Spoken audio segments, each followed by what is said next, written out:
नमस्कार, मधुरा agro institute के online platform पर आपका हार्दिक स्वागत है। आज हम पढ़ने जा रहे हैं ऑनलाइन प्लेटफॉर्म पर पहला चैप्टर केमिस्ट्री का आवर्त सारणी। आवर्त सारणी की हमें क्यों आवश्यकता पड़ी? आवर्त सारणी के अंदर तत्वों का वर्गीकरण की आवश्यकता हमें क्यों हुई? सर्वप्रथम का क्वेश्चन अपना पढ़ता है कौन सा? तत्व का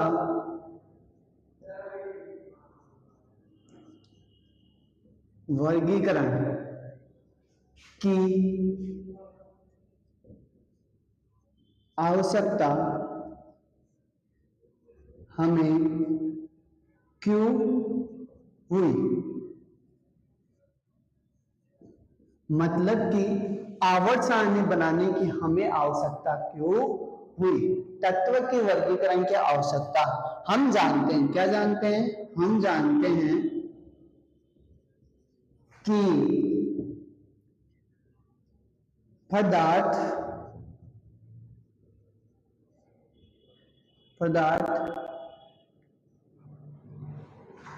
का मूल कण तत्व है। मतलब पदार्थ किससे मिलकर बना होता है? तत्व से मिलकर बना होता है। किससे मिलकर बना होता है? तत्व से। इसीलिए कि पदार्थ का तत्व का और 1800 के अंदर कितने तत्व की ज्ञात हो चुके हैं? 1800 तत्व में कम से कम पहले 31 तत्व ज्ञात हुए, फिर 1865 तक 63 तत्व की ज्ञात हो चुके, और आज तक हमें कितने तत्व? 118 तत्व तक ज्ञात हुए। इन सभी तत्वों को क्या एक साथ अध्ययन करने के लिए हमें तत्व के वर्गीकरण की आवश्यकता हुई। मतलब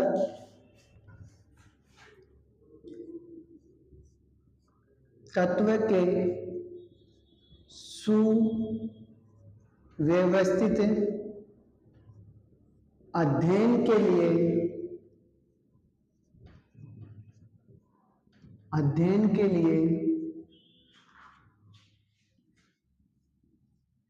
हमें तत्व के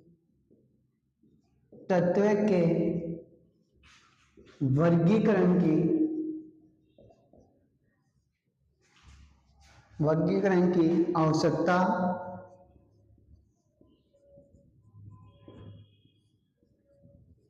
हुई। कि तत्वों के बारे में सुव्यवस्थित ज्ञान अध्ययन करने के लिए हमें तत्व के वर्गीकरण की आवश्यकता पड़ी। और सर्वप्रथम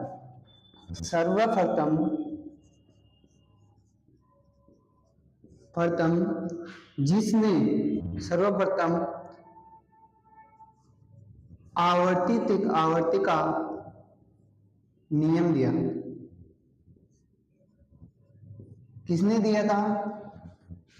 उस वैज्ञानिक का नाम है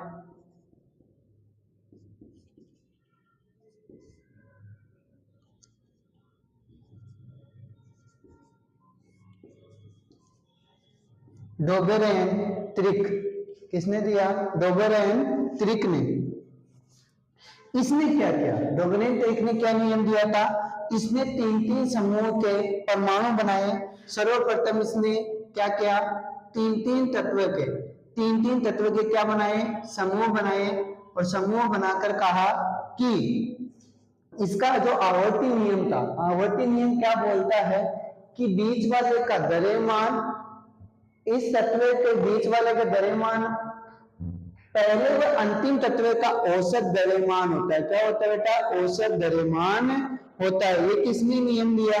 सर्वप्रथम डोबेरेन-त्रिक ने। देखो बेटा, डोबेरेन-त्रिक का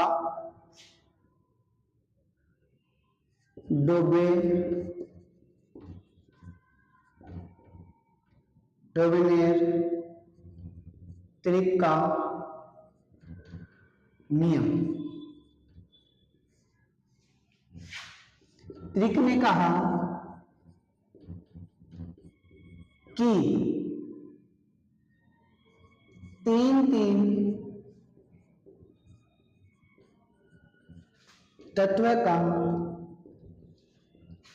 समूह बनाया। तीन तत्व का समूह बनाया और बढ़ते हुए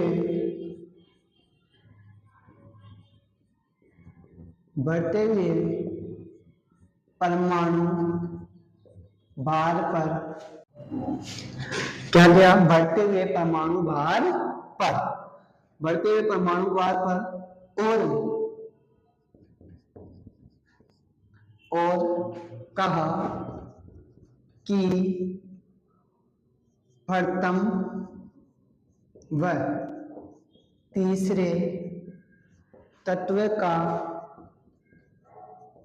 औसत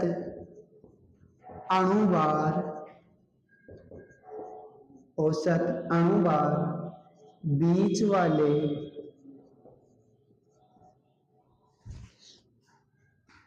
तत्व के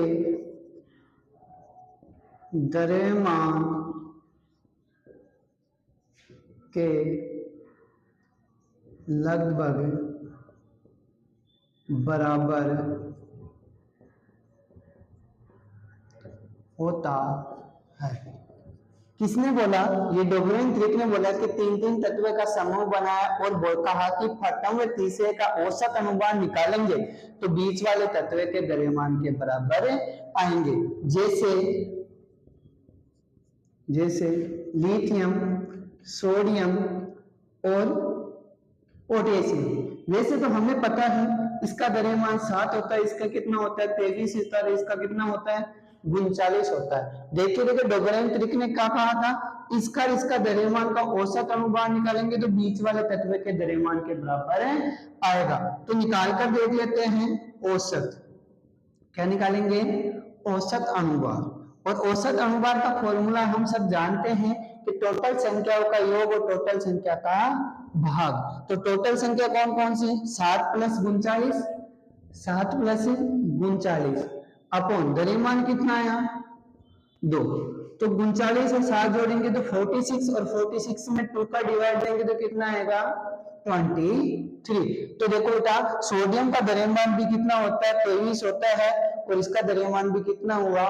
23 होता है। फिर जैसे इसमें दूसरे एक और बना लेते हैं, तत्व बनाए थे पहले क्लोरीन, Br और आयोडीन, और तीसरा कौन सा बनाया? कैल्शियम, Sr और Ba। ये किसने बनाया था? डोबरेन-द्रिक ने 3 ही समूह बन पाए। कितने समूह बन पाए थे? ओनली 3 ही समूह बना पाए। इसके बाद में इसके आवर्त सारणी के आगे तत्व पर लागू नहीं हुआ। मतलब यह नियम कुछ तत्व तक ही लागू हुआ, कुछ तत्व तक ही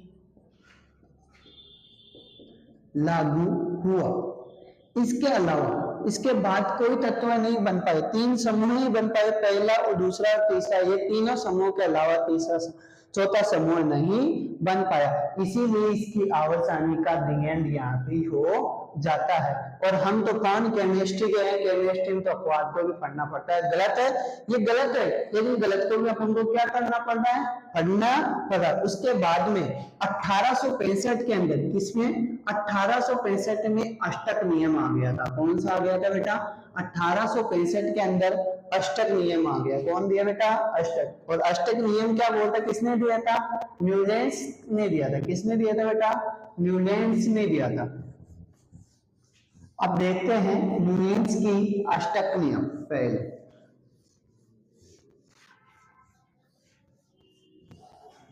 पहले कौन सा आता है?